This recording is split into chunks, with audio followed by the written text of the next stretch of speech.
Hi, welcome back to Metapunk Zero. And in this episode of the Psychosis Diaries, I'm going to talk a little bit more about the notion of God or theology and how that relates to mystical and psychosis type experiences, or spiritual awakenings, or whatever you want to call it.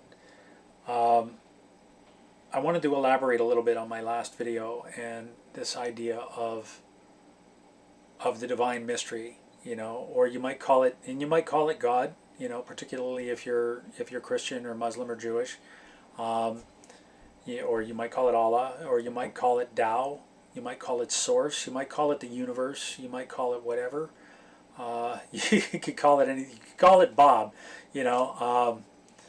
And I, when I was a kid, when I was in high school, I wanted to start a religion, called the Church of Dog, because dogs are happy-go-lucky and they're in, like, just immensely loving beings, and God spelled backwards is dog, and so of course that makes sense, and so you could call it dog if you wanted to. You could call it anything you wanted, but the idea of what is it, what is it really, all joking aside, and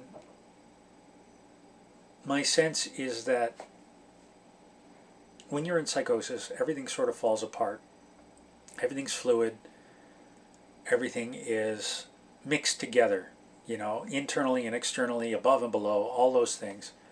Everything's all mixed up, and you're finding meaning in everything. And so there's a sense in which everything is one thing. And you can even relate this a little bit to physics, like to quantum mechanics and that sort of thing. There's the idea that the universe contains many possible realities, the idea that everything in some sense is played out, that every possible choice of the movement of every possible particle in the universe plays out, all those possibilities play out over a multiverse, and we are just sort of, we get to witness one particular reality because we're focused there, but that all these other possibilities exist. And so there's a sense in which ultimate possibility, that the idea of all possibilities all realized, that seems to be something like the notion, a theological notion of God or source, or something like that, some sort of root of just pure creation, just pure potential, but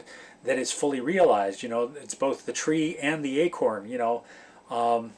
It's all these things all at once, and that's sort of, and that grows into the tree of life over, like it grows into your life over the course of your experience, because you're a fractal of that whole thing. But you have this unique perspective on the everything of all of it, and so in a sense, that's kind of what in my mind, constitutes God, or again, source or Tao, or whatever.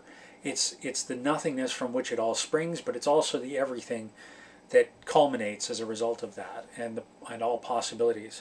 And so that means that all things are God, and God is all things, and all things are one thing, simultaneously. All time occurs at the same instant, and so all possibilities also occur in the same singularity of possible space-time. Space-time itself is a function of this. It's a subset of infinite possibility, or infinite intelligence, or pure consciousness, or whatever you want to call it.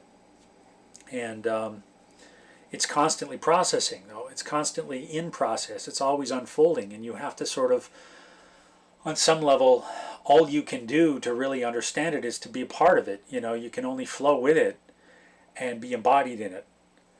And because it's just this unfolding of possibilities, and you're just sort of like, on some level, we're surfing this life. I know I'm just kind of rambling here. I'm kind of talking around it because it's something that can't actually be defined, and the attempt to define it ultimately fails. It ultimately results in more words and more process, and it's always spiraling around like the accretion disk on a black hole, which is a singularity. And you wonder what a black hole really is. What's it like inside a black hole? Everything's curved in on itself. Maybe it's just the ultimate compression of everything. Maybe just eternity is represented in a black hole. Would time stop, or would it speed up, or what would happen? It doesn't really matter fundamentally. It's kind of unknowable from this point of view in time and space and reality and history and all those things. It doesn't really matter. What matters is that we understand that we're part of it, and that everything is part of it, and everyone is part of it. And so this engenders naturally this sense of compassion, because if everything is one, then anything we do in any part of it affects ourselves, on every other level. And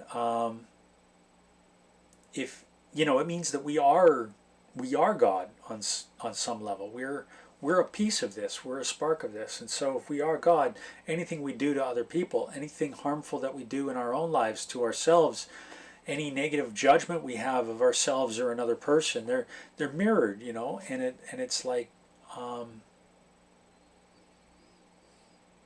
what you do matters, because it's sort of everything you do feeds the world into a reality that you're creating. Like we're kind of constantly creating moment to moment with our words and with our actions and with our thoughts and everything that we do, and that just creates the next moment.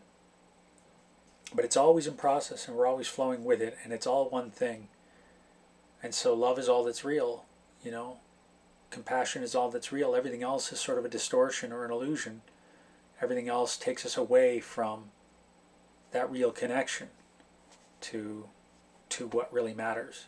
And so I don't know, maybe I'm just crazy, but this is sort of how it makes sense to me. And I know I'm not revolutionary in saying all this stuff. I think a lot of people have said this in the past many times, I think, for good or ill, but I think it bears repeating every time as much as we can, just to remind ourselves that we're part of this grander adventure of what's unfolding, and that we have to honor that as much as we can, because if we don't, then it just gets unpleasant.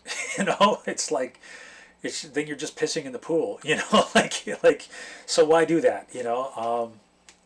It's something like that. It's very logical, and this is the basis, I think, of all my sense of ethics, and my sense of justice, my sense of compassion.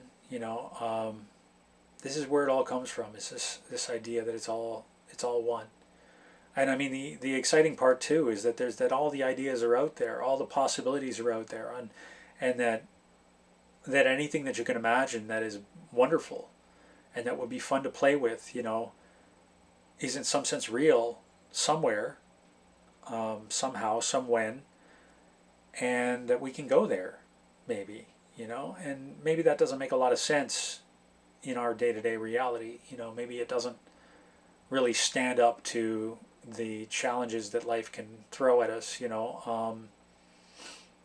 but it makes a home to come back to remember that, and just to ground oneself in that, ground oneself in love, rather than trying to ground oneself in a notion of a fixed reality that will always support us, because that turns out not to be the case.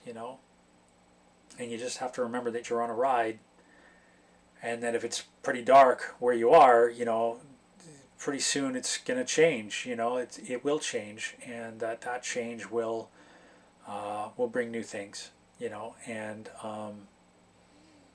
if nothing else, it's going to be interesting. So,